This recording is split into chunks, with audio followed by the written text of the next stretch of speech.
বৃষ্টির সময় বাড়ির বাইরে বার হওয়া যায় না, আর এই সময় খাওয়া দাওয়ারও ধুম পড়ে যদি বাড়িতে আপনার উপকরণগুলো থাকে। তাহলে আমার বাসায় যা কিছু আছে সেগুলো দিয়ে আজকে টুকিটাকি আয়োজন করেছি। আসসালামু আলাইকুম, আমার রান্নাঘরে আপনাদের স্বাগত জানাই।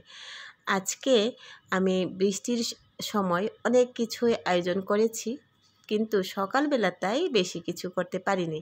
বাসায় সবজি ছিল না, এই কারণে ডাল মাখা আর সাথে হলো কাঁঠালের বিচি ভেজে দিয়ে তারপরে খাওয়িয়েছিলাম। এই ডাল মাখা রান্নাটা যেমন সহজ, খাইতে কিন্তু এতটা খারাপ লাগে না। এটা আমার বাসার সবচাইতে কমন আর সহজ রান্না।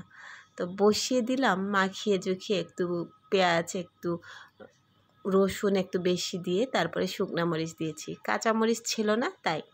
তো বৃষ্টির দিনে যখন এই কাঁঠালের বিচির সিজন, এখন বৃষ্টির দিনগুলোতে এইভাবে ভেজে আমরা খাইতাম আগে, সেটাই আমার পরিবারেও অ্যাপ্লাই করলাম আজকে। আর আজকে একটা নতুন রেসিপির সাথে আপনাদের সাথে পরিচয় করিয়ে দিব। সেই রেসিপিটার জন্যে 4টা ডিম, সবজি এগুলো লাগবে। আর সাথে লাগবে হচ্ছে চালের গুঁড়ি দিয়ে বানানো ছোট্ট ছোট রাইস বল। এই খাবারগুলো বানানোর সময় প্রচুর সময় নিয়েছিল, কিন্তু যখন বানানো হয়ে গিয়েছে তার 5 মিনিটের মধ্যেই সব শেষ। কত কষ্ট করে খাবারগুলো বানাতে হয়, অথচ খাওয়ার সময় 5 মিনিটও লাগে না, তাই না? তারপরেও এই নতুনত্ব কিছু করে দেওয়া আর অল্পতে সন্তুষ্টি, এইগুলো হচ্ছে মনের মানসিকতার বিষয়। তো যদি আপনার হাতে সময় থাকে তাহলে বাসায় যদি আপনার সন্তানদের জন্যে, আপনার পরিবারের সদস্যদের জন্য নতুন নতুন কিছু উদ্ভাবন করে দিতে পারেন, তাহলে তাদের মন মানসিকতাও ভালো থাকে আর নিজের সময়গুলোরও একটু মূল্যায়ন হয়। তো আমার ক্ষেত্রে এই কাজটা খুব বেশি হয়, কারণ আমি বাসায় থাকি। আমি তো কর্মজীবী নারী নই, এই কারণে বাসায় বিভিন্ন ধরনের এক্সপেরিমেন্ট আমি করি। সেই এক্সপেরিমেন্টের ফল হলো এই যে রাইস বলগুলো। এই রাইস বলগুলো একটা সময় চিন্তা করেছিলাম যে আমি তো এর আগে নুডলস বানিয়েছিলাম আটা দিয়ে, সেটাও বেশ ভালোই হয়েছিল। তো ভাবলাম যে এই দিয়ে চালের গুঁড়া দিয়ে যদি কিছু একটা বানানো যায়। সেই চিন্তা করতে করতে এই রাইস বলটা বানিয়ে ফেললাম। ছোট্ট ছোট্ট করে গোল গোল করে বানিয়ে নিলাম হচ্ছে চালের গুঁড়ি দিয়ে, তারপরে একটু ডিম, একটু সবজি, একটু ভালো করে মশলা কষিয়ে রান্না করে দিলাম। খাইতে কিন্তু ভীষণই স্বাদের হয় এগুলো। মানে একটা কিছু যদি আপনি বানান, সেটা খাওয়ার মতো মানুষ যদি থাকে, তাহলে সে বানানোর সার্থকতাটা হয়। আমার বানানো খাবারগুলো হোক ভালো হোক খারাপ, খাওয়ার মানুষ কিন্তু আছে, ফেলে দিতে হয় না। তাই এক্সপেরিমেন্ট করে করে তাদের মুখেই তুলে দেয়।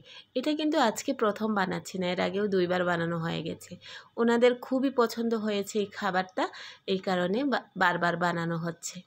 তো প্রথম অবস্থায় যখন এই খাবারটা দেখেছিলেন আমার হাজবেন্ড, আরও আগে মানে প্রথমবার বানিয়েছিলাম যখন, তখন সে বলেছিল যে এই খাবারটা বাজার থেকে কিনে এটা কতটা স্বাস্থ্যকর, মানে লেকচার দেওয়া শুরু করেছিল। যখন বললাম যে এটা হোমমেড, বাসায় বানিয়েছি, তখন তার মুখে অন্যরকম তৃপ্তির হাসি ছিল। সে হাসিগুলো, সে আনন্দগুলো দেখতেই আমি এই খাবার দাবারগুলো নতুনভাবে বানানোর চেষ্টা করি।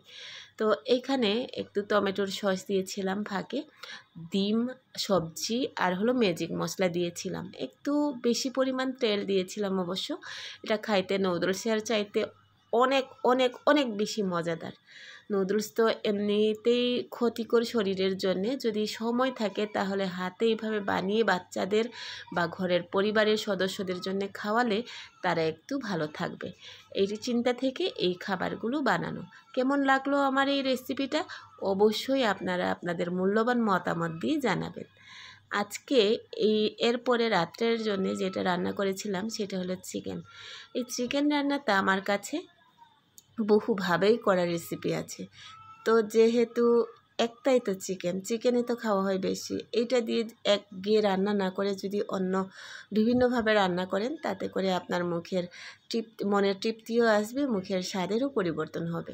তো আজকে আমি এই একটা ব্রেস্ট পিস দিয়ে বানিয়েছিলাম চিকেন মাঞ্চুরিয়ান টাইপ একটা তরকারি, মানে একটা মাখা মাখা টাইপের তরকারি।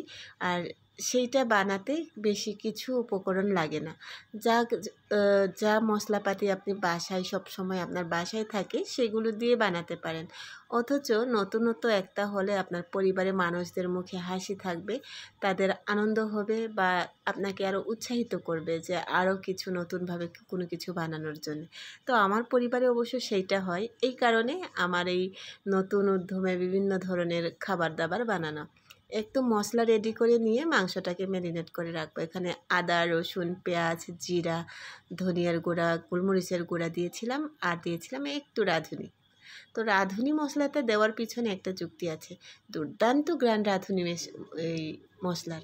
এই কারণে এটা দিলে আমার কাছে ভালো লাগে। দিচ্ছি একটু কর্নফ্লাওয়ার আর মাখিয়ে নিলাম মশলার সাথে মুরগিগুলোকে। এইগুলোকে তেলের মধ্যে ভেজে নেব।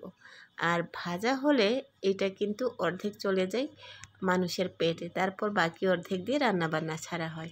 এই কারণে এই আইটেমগুলো যখন করা হয় তখন একটু পরিমাণে বেশি করা লাগে। এগুলো ভেজে নিচ্ছি। এখানে আমি আজকে ডিম ব্যবহার করিনি। ডিম দিয়েও করা যাবে, কিন্তু ডিম ছাড়াও খারাপ হয় না।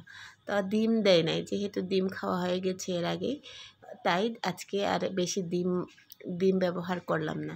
লাল লাল করে মাংসগুলোকে ভেজে নিলাম।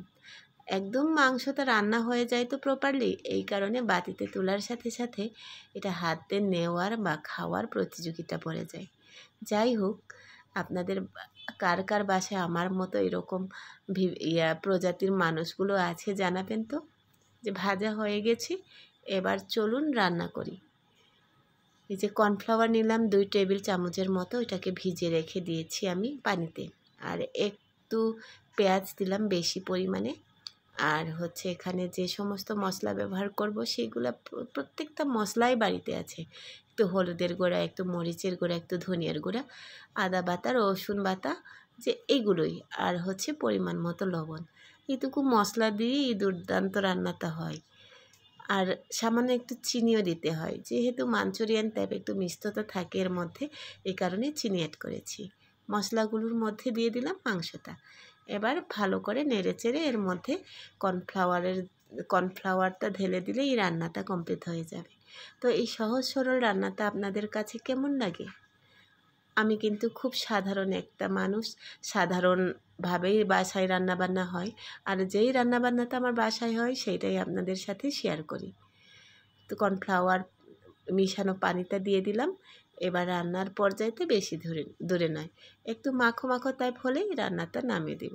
একটু লেবুর রস দিয়ে দিলাম উপরে, সাথে দিলাম একটু ম্যাজিক মশলা, যেটা বাসায় বানানো হয়। এবার নেড়েচেড়ে রান্নাটা নামিয়ে নিলেই রেডি আমার চিকেন মাঞ্চুরিয়ান। কি নাম দিব বলুন? তাই চিকেন মাঞ্চুরিয়ানই নাম দিলাম। কেমন লেগেছে আমার আজকের রেসিপি আপনাদের জানাবেন। আজকে এই পর্যন্তই, দেখা হবে খুব শিগগিরই নতুন একটা ব্লগে। সেই পর্যন্ত সবাই ভালো থাকবেন, সুস্থ থাকবেন। সবজি দেখাতে দেখাতে চলে যাচ্ছি। আল্লাহ হাফেজ।